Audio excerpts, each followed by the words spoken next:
Hi, this is Reagan Carter, and welcome to My Health, My Life, Planned Parenthood's public affairs program right here on WBOK. Today's show is a special one. It's our last one this spring. Oh no! It has been an absolute pleasure to discuss reproductive health care, sexual health, as well as sexual health education over the last 8 weeks. We've discussed the intersection of reproductive health care and religion with faith leaders. We've discussed sexual assault awareness and teen pregnancy prevention. We've had many great guests who are working every day to improve the health for everyone in the state of Louisiana. Thank you to everyone who has helped make My Health, My Life a resource for the community. A special shout out to our producers, Janae Pierre and Isaac Netters.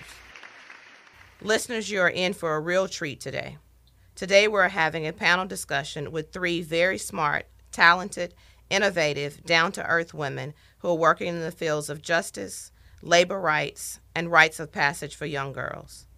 Joining us for today's discussion is LaTanja Silvester, the president of the Service Employees International Union, Local 21, Louisiana. SEIU represents service workers across the state of Louisiana. Thank you, LaTanja, for joining me on My Health, My Life. We also have attorney Charmel Gaulden. Thank you, Charmel, for being here today. And last but not least, we have Dr. Rashida Govan, who is the founder of Project Butterfly of New Orleans. And I must say that Rashida Govan is also my sorority sister. Rashida, thank you so much for being here today. Please tell us about your Rites of Passage program, and for that matter, why Rites of Passage programs are so important. Project Butterfly New Orleans was started in 2009, in January of 2009, with girls who were participating in a college readiness program called Urban League College Track. What the program does, it actually serves girls at College Track and at Project Ready at Lake Area High School currently. We have served over 150 girls in this time, and basically what we do is prepare girls of African descent for their transition from adolescence to adulthood. In other words, we focus specifically on the issues that African American girls face in their growing up, so issues around their health and wellness, emotional well-being, issues related to careers, entrepreneurship, all different kinds of things that they need to be prepared to navigate. They need preparation to navigate that transition. It's just a very challenging time in our lives, and we need specific culturally based interventions to support our girls. So that's what we do. And why it's important is because the generic kind of programs that exist for our youth don't really deal specifically with the experience that we have as Black girls. Lots of stuff is happening for Black males. Right. Then we get coupled in with like generic programs for all youth. But who's talking about African American girls' experiences with media? Who's talking about our experiences with sexism? Who's helping us to figure out issues around our sexual identity? So that's why we exist. We exist to talk and address those issues directly. Thank you. Such an important program. Charmel, please tell us about your work here in the community as an attorney. So I'm really fortunate in that I get to use a few theories of change to do my work. In my attorney hat, I get to represent women who are facing housing discrimination issues. So women who may face sexual harassment, which may be conditioning your rent payment on sexual favors. Women who face maintenance workers who enter into their apartments and leave cameras or touch them. Survivors of domestic violence who face eviction once they are able to speak out against their perpetrators, and use the court system to provide them with some redress or some solace. That's one strand of work, and then educating people about that. But I'm also really fortunate in that I get to have conversations on a daily basis, both in my writing or work on the radio, about the issues that are impacting women and what those issues mean. That informational theory of change, like providing people with information about the systems at work at their lives, and specifically the systems at work in the lives of people of color, women and poor people, that has been one of the most life-changing things for me. Because as an attorney, you're taught to come in, go to court, and save the day. Yes. You're not really taught how to build power in people, and it creates a savior complex. So those everyday conversations I get to have really bring me back to the reality of my work and why I get to do this work. Thank you so much for being such an amazing advocate in the community. LaTanja, please tell us about SEIU Local 21 Louisiana and what your union does here in Louisiana. Well, thanks for having me. Service Employees International Union is a workers' union that represents a cross sector of service workers throughout Louisiana. Some of our members are Head Start workers. Some of our members are sanitation, works in the City of New Orleans Sanitation Department. Some of our members are bus drivers in the school system, as well as cafeteria and custodial employees in the school system. So we actually represent a cross sector of employees throughout Louisiana. What we do as a union is represent workers on their jobs, helping them to make better decisions and advocating for them with their employer. But most importantly, what our work does, it gives workers a voice at the table when decisions are being made about their jobs, and which is ultimately their lives and their livelihood. So when you ask what is a union is an organization that advocates for the best interests of the employer and what the best interests of our community. Thank you so much, LaTanja, for sharing with us. There are so many misconceptions and false information circulating around unions today. Reproductive justice, as defined by the Women of Color group Sister Song, is the right to have children, not to have children, and to parent the children we have in safe and healthy environments. Reproductive justice is based on the human right to make personal decisions about one's life and the obligation of government and society to ensure that the conditions are suitable for implementing one's decisions as important to women of color. Reproductive justice represents a shift for women advocating for control of their bodies from a narrow focus on legal and access and individual choice to a broader analysis of racial, economic, cultural, and structural constraints on our power. Reproductive justice addresses the social reality of inequality, specifically the inequality of opportunities that we have to control our reproductive destiny. Our options for making choices have to be safe, affordable, and accessible, which are three minimal cornerstones of government for support of all individual life decisions. Planned Parenthood fights for reproductive rights and provides reproductive health care every day, and Planned Parenthood is a proud ally and supporter of reproductive justice. We have a great panel this afternoon, and we're going to be talking about the intersectionality of how these issues like workers' rights and social justice tie into reproductive justice work. The ability of women to control what happens to our bodies is constantly challenged by poverty, racism, environmental degradation, sexism, and homophobia in the United States. Let's discuss how these factors impact the ability of women to control what happens to our bodies. How can we connect reproductive health to these issues of the day, like racism, sexuality education, and child care? What are some other examples? Which one of our amazing panelists wants to go first? I can talk a little bit about the issue of reproductive justice with regards to girls that I work with or just other women my own age. Mm-hmm. I think that racism and poverty for me, as well as homophobia, stand out as three issues that I think our girls deal with on a regular basis regarding reproductive justice. First of all, you can't make informed choices if you don't have adequate information. And a lot of times racism and sexism and homophobia impact the way that information is delivered to young girls or girls and women. I can give you an example for a woman my own age. I would like to have children, and I struggle with fibroids. It's an issue that women deal with women of color deal with tremendously all the time. And what I know about Louisiana, or in this area in particular, is how doctors advise women is to just have a hysterectomy. Right. And so that's not even really the full scope of our options. And so lots of times women of color are dealt with in a way that is easier for the person who's delivering the service, and not really dealt with in a way that provides them with the full array of options that are available to them. And it's very disrespectful to my body as a woman. For girls, I think just being armed with the information to make good decisions for themselves around their sexual health is an important RJ issue. Yes. And for girls in this city, the options are very limited. And so I know from my own work, I also think where racism, sexism, and homophobia come in, when these programs are designed to support girls in making decisions, they're very they do a lot of shaming in these programs, in terms of like, if you make this decision and you catch an STD, whose fault is it? Who should you be mad at? Instead of really talking about, like, coming from a healing angle, or coming from an angle of that approaches this from their self-concept. So anyway, just to wrap it up, racism, sexism, and homophobia in particular impact the way that we view the person who's the end user, or the girl or woman, and it impacts the way that we deliver that service, information, or provide them with access. Thank you so much, Dr. Govan, and certainly we appreciate you sharing such a personal piece of the story. Thank you.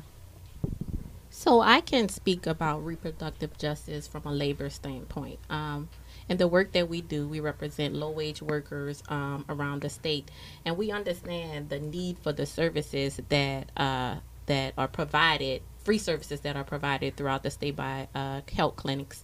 However, this is important because when we are at the table negotiating contracts in the best interest of our members, women's access to reproductive health and not having them being discriminated against is important because, again, I do represent low-wage workers. They don't have the access that a middle-level individual in this state has in providing or having access to clinics and things of that nature. It's so important work. Thank you for being such a great advocate. When I think about how all these things kind of impact my work and also relate to reproductive justice, the underlying strand is around sovereignty, and women, and especially Black women, struggle with possessing sovereignty to be able to make smart and healthy decisions about their lives. And so let's talk a little bit about what that means. The ability to control your own body, control your own space, and to not face the level of repercussions Black women face when we say what is acceptable to us and what is not. I especially feel that it is troubling now. I'm worried about what's happening with young women. They are under attack in a way that we do not even begin to acknowledge or understand, from beginning to end of life. Yes. And we're in the middle, so seeing what they face as people who've experienced kind of oppression and are able to speak out. What does a young girl do in those spaces? So in the housing context, what I try and do is make sure that families of children have equal access to housing. So suing landlords who may put up a sign that says no kids. When women are having maintenance workers who come into their homes and condition repairs on sexual favors, I sue them. But we talked about this, and this is why I love this definition of reproductive justice. A legal theory of change doesn't get us there. It's not enough. It doesn't take away the hurt or the harm when you're denied the housing or you're touched or harassed. And so expanding the definition, really digging deeper in sovereignty and giving people a space to create that is something that's exciting to me about reproductive justice, and also exciting about expanding my work. Thank Can I you. add something there? Yes, please. I just also think that we need to raise awareness about how we are engaging with the medical profession in general as young women and girls. The types of birth control that are pushed on our girls that have long-term implications for their health that we don't really talk about. That's a really significant issue for me. Also, just issues around sexual violence in our community. That is such a huge issue. It's so taboo. And just even having spaces and resources to support our girls through that, that is a really significant issue for our girls because sexual violence is very prevalent in our community. We choose not to discuss it. Right. Thank you so much for adding that. You bringing me to one of my favorite quotes from the first African-American woman elected to Congress, which is Miss Shirley Chisholm. This is one of my favorite quotes going all the way back to high school. And it is that the emotional, sexual, and psychological stereotyping of females begins when the doctor says that it's a girl. I think that is a pretty powerful statement. And, going back to when Miss Shirley Chisholm was here advocating for women, and now in 2015, that is still such a powerful statement in this time. And I just want you all to discuss with us, what are some other examples of how stereotyping females that we're facing today? So I struggle with that quote. I get the truth of it. It is painful to hear.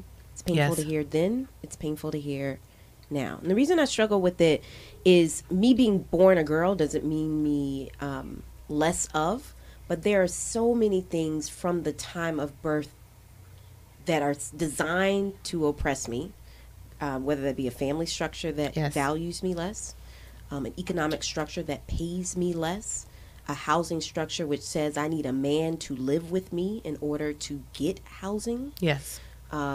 A health structure where I don't get to find out all the options.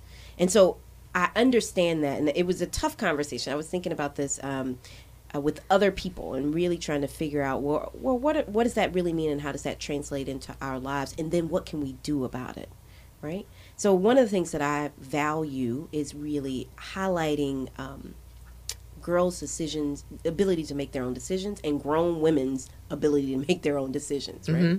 So when I see the 50-year-old woman who wants to drop it like it's hot, and I hear men talking about what she should or should not be doing, it's my responsibility to check you. You don't get to determine how I live my life because you have a penis and I have a vagina. Real simple. Thank you. When the doctor said it's a girl, for my parents, it was an excitement for them because I have 6 brothers. So to that point, they were waiting for me. Yes. But I do understand the dynamics in growing up in a household with all males. There was a separation of sometimes I would say the love that were provided to me and the love that was provided to my brothers.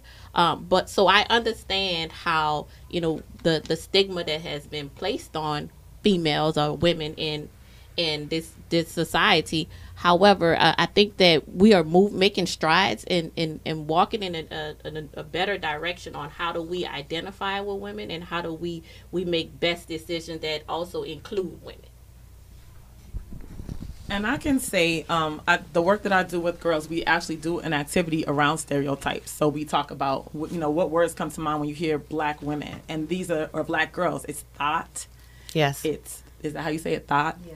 I know how to say it. It's thought, it's hoes, it's messy, it's a lot, right? And it impacts the way that they engage with one another. It impacts their ability to see themselves in a positive light. It makes them say, I'm an exception when you're actually not an exception because you're kind, smart, or generous. So it's like, I think that the stereotypes that girls face really impact how they view their capacity to achieve. It impacts how far they see themselves going. So not just like, can I become a doctor? Can I get a PhD? But if I get that PhD, can I become a college president? Well, I don't see any women that are college presidents, or even like thinking about girls or corporate leaders who are women saying a woman shouldn't be president. These are real reflections that girls have to consider as they grow up. And I think that stereotypes really just impact every aspect and facet of our lives. Yes, it does. Please join the conversation online. Follow us on Twitter at PP Louisiana, and don't forget to use the hashtag MyHealthMyLife. Today we're having a panel discussion with attorney Charmel Gaulden, LaTanja Silvester of SEIU Local Union 21, and Dr. Rashida Govan of Project Butterfly, New Orleans.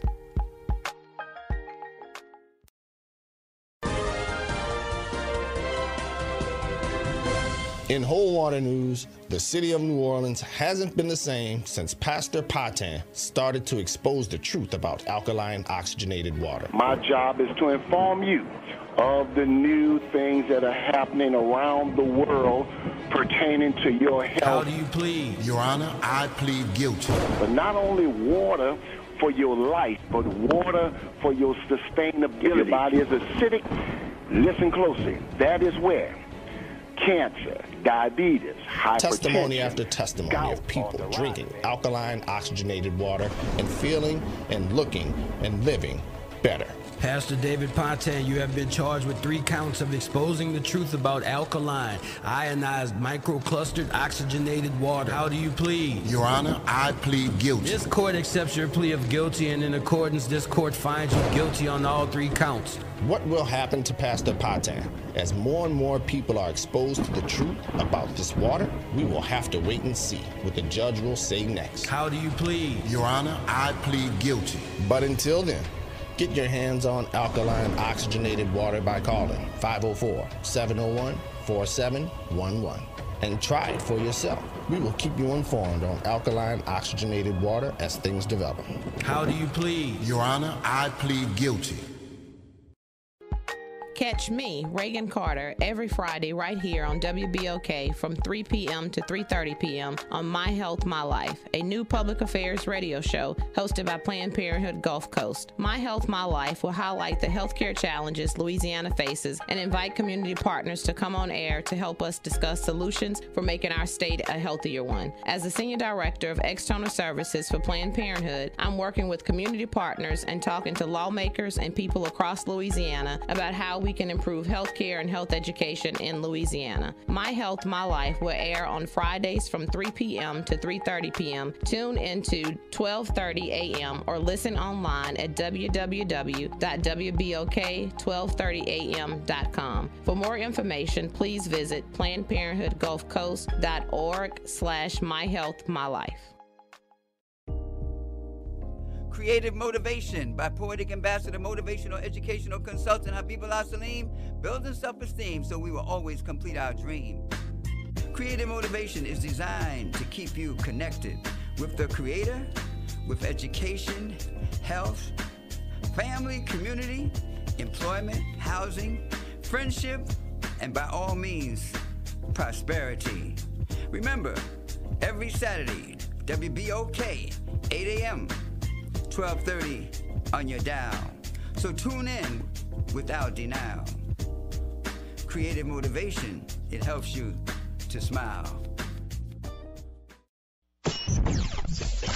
WBOK 1230 AM, the People's Station.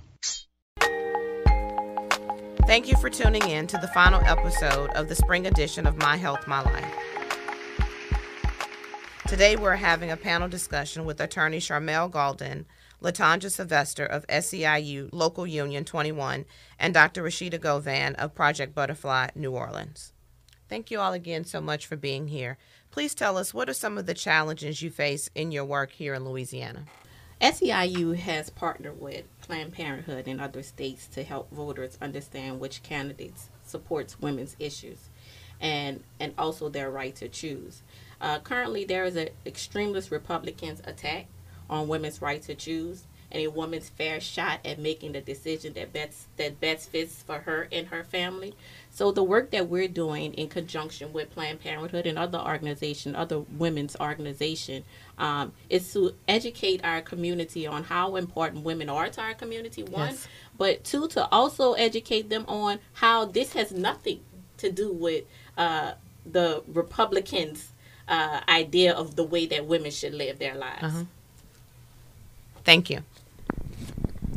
I think the issues that I face in my work with girls are not specific to Louisiana. These are the issues that girls face, and some of them are that they are sexualized very early on in life. And so trying to develop a healthy self-concept, basically trying to feel good about yourself when you're being sexualized, and meaning like you're being harassed by adult men or you're being told about your physique, and how that's impacting other people or how they engage with you because you have big boobs or booty, when your physical appearance is so emphasized that you spend more time focusing on that, and that your value is attached to that than you are your actual worth as a human being. Like, those are significant challenges that girls face.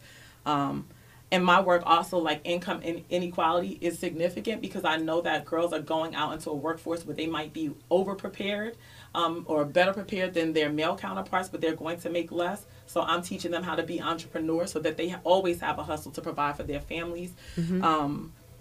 Issues around identity development that they face, like just trying to accept themselves and love themselves when self-hatred is fueling $1 billion and $1 trillion industries. around makeup and hair products and stuff like that. I'm teaching them how to make their own. I'm teaching them how to embrace themselves. Just trying to learn how to be a girl or a black woman with pride, with self-respect and dignity. The challenge is that the entire world is telling you that you're not valuable, you're worth nothing, but they want to show us to shoulder burdens for the entire community at the same time. So that's the challenge that I face. Thank you. So I get to work in those two streams, the informational theory of change and the legal theory of change, but the challenges are the same throughout both. The first one is for women to understand our power. We have been constantly picked at and demeaned, and until we have a better understanding of who we are, what we can achieve and accomplish, even getting us to speak out about what happens to our bodies, what we will demand in our workplaces and our homes becomes a challenge. The next challenge is the basic things. So safe, affordable, accessible housing. And we could say housing, we could say jobs, we could say healthcare, all of those basic things that we think in 2015 shouldn't even be a discussion here in Louisiana are an argument. And the third challenge is us having, and us being women, sovereignty, decision-making power and control, and the pushback against our own ability to make decisions. And we see it happen over and over again from household level to state level to national level. We see it happen in our laws, whether that be economic, our health laws.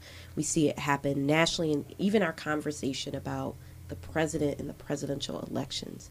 And so women and our ability to make decisions is critically a challenge, and something that I think until we are able, in some ways, to first focus on our power, we'll never overcome.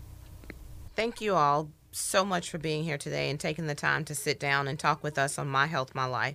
We could have definitely gone on talking about these issues for hours. Many thanks to you all. What final words would you like to leave with our listeners? Respect and value the women and girls in your lives, because without them, our communities don't exist. Thank you, Dr. Govan. Understand your power and understand that you are inherently valuable, that you deserve whatever you want, and that you can have whatever you want if you are walking in your power. Thank you so much, Attorney Charmel Gaulden. Women are the fabric of our society, and that we should value women and their decision-making process far more than what we're doing now.